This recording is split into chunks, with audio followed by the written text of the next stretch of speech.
children. I am Asutosh Kumar Pandey, your science teacher. Today we start chapter first, crop production and management. ये chapter में हम देखेंगे कि crop जो फसल है उसको कैसे प्रोड्यूस किया जाता है, फिर ये फसल को ये जो फसल जो प्रोड्यूस हुआ फसल है उसको कैसे मैनेज किया जाता है। चलिए, तो अगर हम बात करें तो सबसे पहले आप यहाँ पे जो टूल्स हैं, जो एग्रीकल्चर्स में जो टूल्स यूज़ किए जाते हैं, जैसे खुरपी, सिकल, फिर शवल, फिर प्लग। तो खुरपी तो आप जानते हैं, सिकल मतलब जिससे हम वीट को काटते हैं उसको सिकल बोलते हैं, शवल मतलब किसी भी चीज़ को जिससे हम उठाते हैं उसको शवल बोलते हैं, और प्लग, प्लग मतलब वो मतलब जैसे ट्रैक्टर के पीछे जो लगा रहता है जिससे हम जोतते हैं, कल्टीवेट करते हैं, उसको हम क्या बोलते हैं, प्लग बोलते हैं। ओके, चलिए, इसमें एक सिंपल सी बात है कि जैसे आप जानते हैं कि प्लांट्स अपना खाना खुद प्रिपेयर करता है। ओके, लेकिन एनिमल्स और ह्यूमन बींग्स किस पे डिपेंड है, वो प्लांट पे डिपेंड है। अगर ह्यूमन बींग्स किस कहाँ से खाना लेते हैं, प्लांट से खाना लेते हैं। प्लांट जो रेडीमेड खाना बनाता है वो खाना हम लेते हैं। तो ये क्लास 7 में आप ऑलरेडी पढ़ चुके हैं।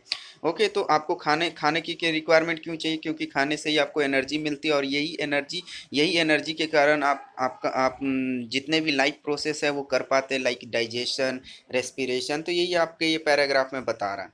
तो ओके, सिंस ये देखिए ये एक अच्छा फैक्ट है, since we all need food, how can we provide food to a large number of people in our country. सभी को तो खाना चाहिए, लेकिन हमारी कंट्री में बहुत सारे पीपल हैं, तो इतने पॉपुलेशन को हम कैसे खाना प्रोवाइड करें।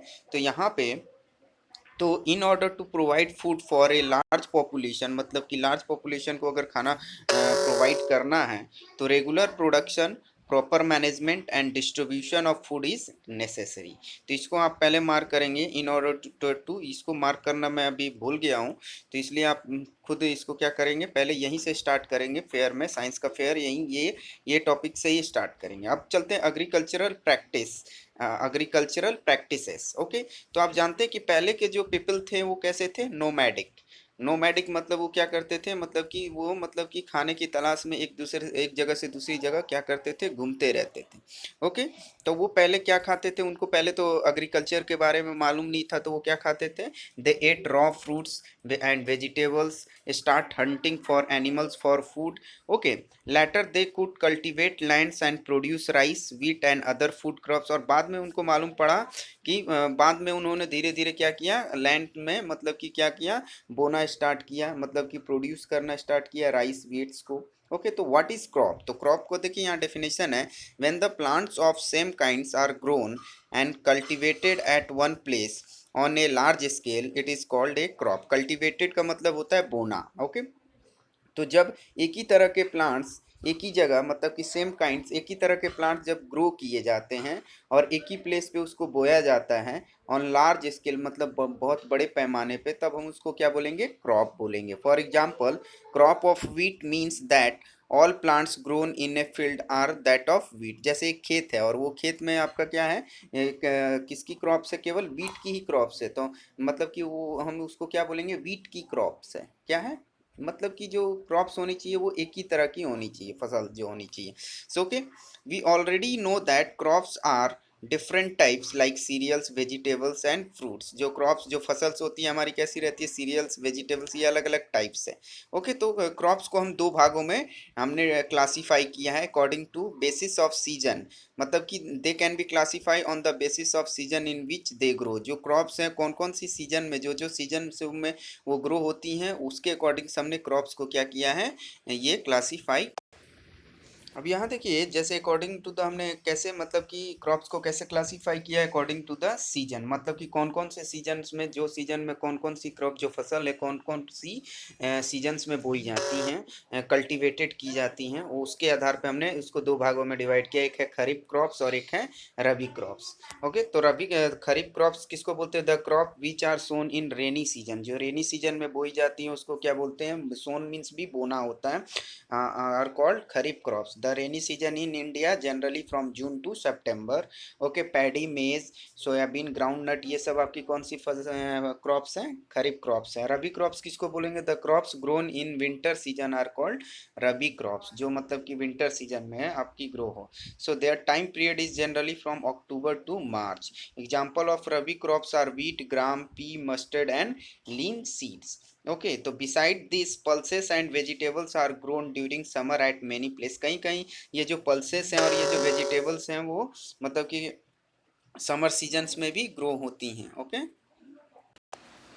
अब जैसे आपने देखा क्लासिफिकेशन ऑफ क्रॉप्स, क्रॉप्स का क्या क्लासिफिकेशन, अब चलते हैं basic practices of crop production की, मतलब कि कौन कौन सी एक्टिविटी हम करते हैं क्रॉप प्रोडक्शन के लिए, फसल उगाने के लिए हम क्या क्या करते हैं। तो why can paddy not grown in winter season, winter season में पैडी जो धान होता है, पैडी मतलब धान को क्यों नहीं, क्योंकि paddy require a lot of water, क्योंकि पैडी को ज़्यादा वाटर चाहिए, लेकिन विंटर सीजन में पानी नहीं होता है।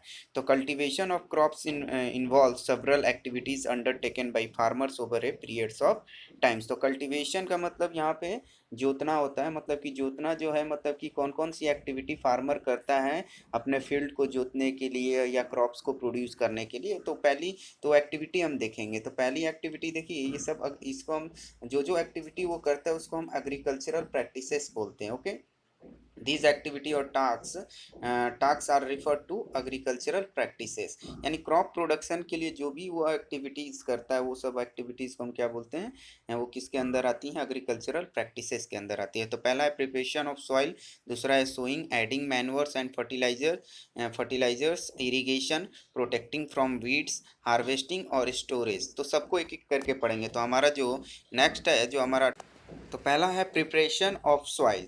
तो सॉइल को कैसे प्रिपेयर किया जाता है, जैसे आपका फील्ड है तो फील्ड को पहले क्या किया जाता है, जैसे आप ट्रैक्टर के थ्रू आप देखते हैं ना कि जब से पहले क्या किया जाता है, वो सॉइल को लूज किया जाता है।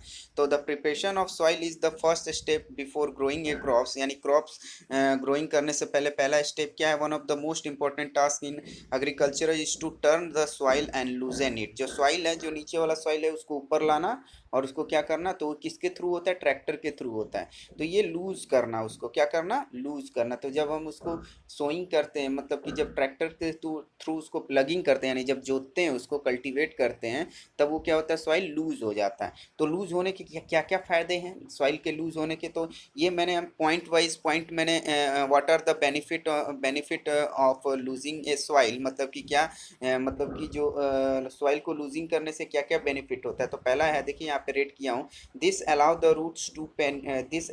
Roots to penetrate deep into the soil. ये जो आपके प्लांट्स का जो रूट्स है, यानी जो आपके क्रॉप्स का जो रूट्स है, उसको क्या करता है, बहुत सॉइल के अंदर बहुत अंदर तक जाने के लिए ये अलाउ करता है, ये लूजेन सॉइल, ये पहला है।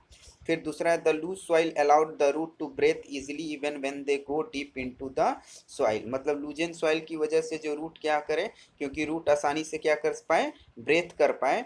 किसकी वजह से आसानी से ब्रेथ कर पाता है, लूजेन सॉइल की वजह से, क्योंकि आपको मालूम है कि रूट को क्या चाहिए, हमेशा ऑक्सीजन चाहिए। ओके, ये दूसरा पॉइंट हो गया, फर्स्ट और second. Okay, the loosen soil help in the growth of earthworm microbes present in the soil.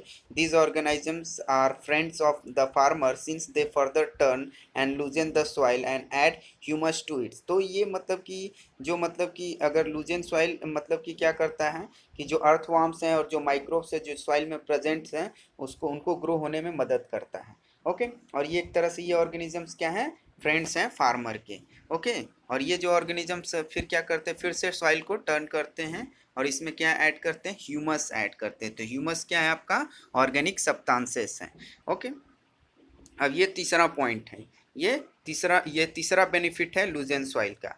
अब soil contains minerals water and some living, ये आपका जनरल इसमें पॉइंट नहीं है, ये जनरल है, इसको देखेंगे कि soil contains minerals water, air and some living organisms. In addition, dead plants and animals get decomposed by soil organisms. In this way, various nutrients held in the dead organism are released back into the soil. These nutrients are again absorbed by the plants. आपको मालूम है कि soil के अंदर बहुत सारे nutrients होते हैं, ओके, न्यूट्रिएंट्स होते हैं, इवन लिविंग ऑर्गेनिजम्स भी होते हैं सॉइल के अंदर। तो ये सब जो है होते हैं वो प्लांट्स के लिए बेनिफिशियल होते हैं। या अगर कोई डेड ऑर्गेनिज्म, ये डेड प्लांट्स या एनिमल्स को डिकम्पोज कौन कर देते हैं, डिकम्पोजर, वो डिकम्पोज करके फिर से सॉइल को क्या दे देते हैं, न्यूट्रिएंट्स देते हैं, जिसके कारण जो आपका प्लांट्स है वो क्रॉप्स है उसको फिर से न्यूट्रिएंट्स मिल जाता है। Since only few centimetres of the top layer of soil support the plant growth, जो आपका सॉइल है, सॉइल का मतलब कि ये कुछ ही सेंटीमीटर तक क्या करता है, सपोर्ट करता है प्लांट ग्रोथ के लिए। उसके नीचे जाएंगे तो अगर प्लांट का रूट उसके नीचे गया, वो सॉइल के और अंदर गया, तो वो मतलब कि वो क्रॉप्स आपका डेवलप नहीं हो पाएगा। ओके, तो turning and loosing the soil brings the nutrients rich soil to the top so that plant can use this nutrients. तो जो अब जब हम प्लगिंग करते हैं तो जो नीचे वाला सॉइल है, जो नीचे वाला सॉइल है वो ऊपर आ जाता है। तो नीचे वाले सॉइल्स में क्या रहता है, न्यूट्रिएंट्स ज़्यादा रहता है। ओके, जिससे प्लांट उसको ले पाता है। तो हमने देखा कि जो आपका लूजिंग, जो सॉइल का लूजिंग है वो बहुत बेनिफिशियल है। ओके, तो आज के लिए इतना ही। Thank you, thank you class. और अगर हम बात करें तो जो आपका अंडरलाइन है, जो मैंने हाईलाइट किया है, हाईलाइट जो आपको येलो से हाईलाइट किया उसको आपको फेयर में करना है। और जो मैंने नोट्स आपको बताया कि इसको फेयर में करना है तो उसको साइंस के फेयर में आपको करना है क्लास 8